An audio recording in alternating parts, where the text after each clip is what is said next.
The Hill is reporting today that a poll done by the firm GBA Strategies has found that a majority of the American people, just over 50%, support a single-payer Medicare for all healthcare system. They say 80% of Democrats support it. Even a quarter of Republicans support it.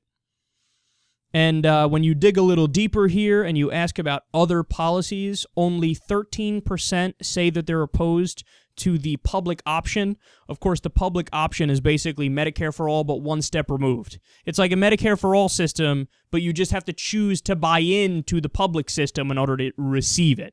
Whereas a true Medicare for all system is it's just automatic, it comes out of your tax dollars, and is taken care of. You don't even need to opt in. So only 13% say they're opposed to the public option.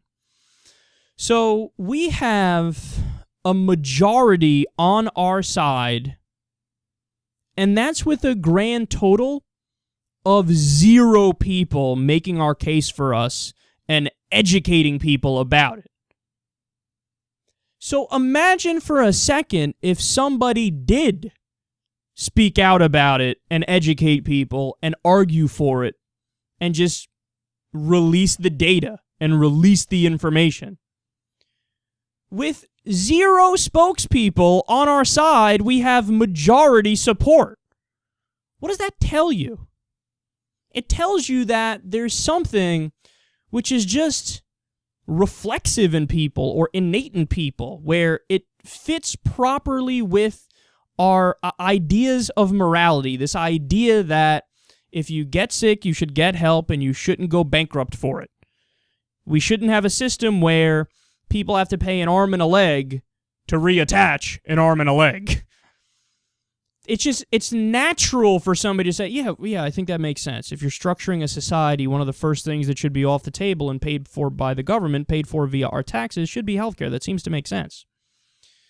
So I wonder today what this number would look like if we had effective spokespeople. Now, every once in a while, I'm sure Bernie Sanders has given a speech about it, but it gets 0 coverage. I'm sure maybe Elizabeth Warren here and there, Alan Grayson has uttered some words in favor of a universal healthcare system, a Medicare for all system. But again, it gets no coverage. So we have some good people doing the right thing, but it gets no coverage. So if we had people getting covered, and as they discuss the facts, I think that we could get that number to well above 80% for the entire country. Imagine how much it would sway the people who don't agree with it right now if we went out there and said, hey, under the U.S. system, 45,000 people died every year because they don't have access to basic health care. 47 million people were uninsured. You want to know what that number is? Both of those numbers in every other modern industrial nation: Canada, France, Norway, Denmark, Iceland, Sweden, the UK. 0, 0, 0, 0, 0. I mean, when they look at the numbers coming out of our healthcare system, they facepalm. They're like, I don't understand how you guys could look at that and how you could say, no, it's cool. Don't worry. We got our thing under control here. We obviously don't. You know what it is about the American healthcare system? It's the best for the richest people in the world. See what I mean? So if you're a billionaire who lives overseas and you have some issue with your heart and you need heart surgery, maybe you seek a doctor out in the U.S. because we have the highest paid heart surgeon in the world, but that guy doesn't see normal people. We have a system where it caters to the rich, it's the best care for them, but everybody else gets the worst care in the modern world. Again, I don't want you to take my word for it. I want you to do your own research on this. I mean, look back at the World Health Organization study, which found that the U.S. is ranked 37th in the world for our healthcare system. Isn't that amazing? Now, that was done back in the year 2000, but there was a recent study that was done, not by the World Health Organization, but by another group, and I believe in that study we came out 46th. So, granted, look, that one was done, by the way, just before the implementation of Obamacare. So if you look at it today, it might be slightly better, and make no mistake about it, Obamacare was a step in the right direction because it moved closer to universal coverage. It got rid of pre-existing conditions. It has a number of very good provisions in the bill, but it's still not going all the way. So no matter how you look at it, whether you look at the healthcare system today, 5 years ago, 15 years ago, we're a joke on the world stage.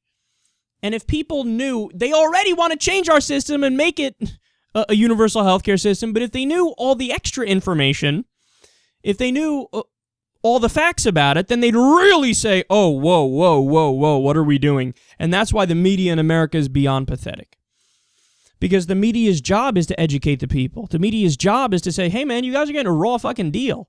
I mean, look at all the taxes you pay and look where the money goes. It goes to blowing shit up overseas, killing people, money to go to Wall Street and pork barrel projects, but you're not getting anything in return for it.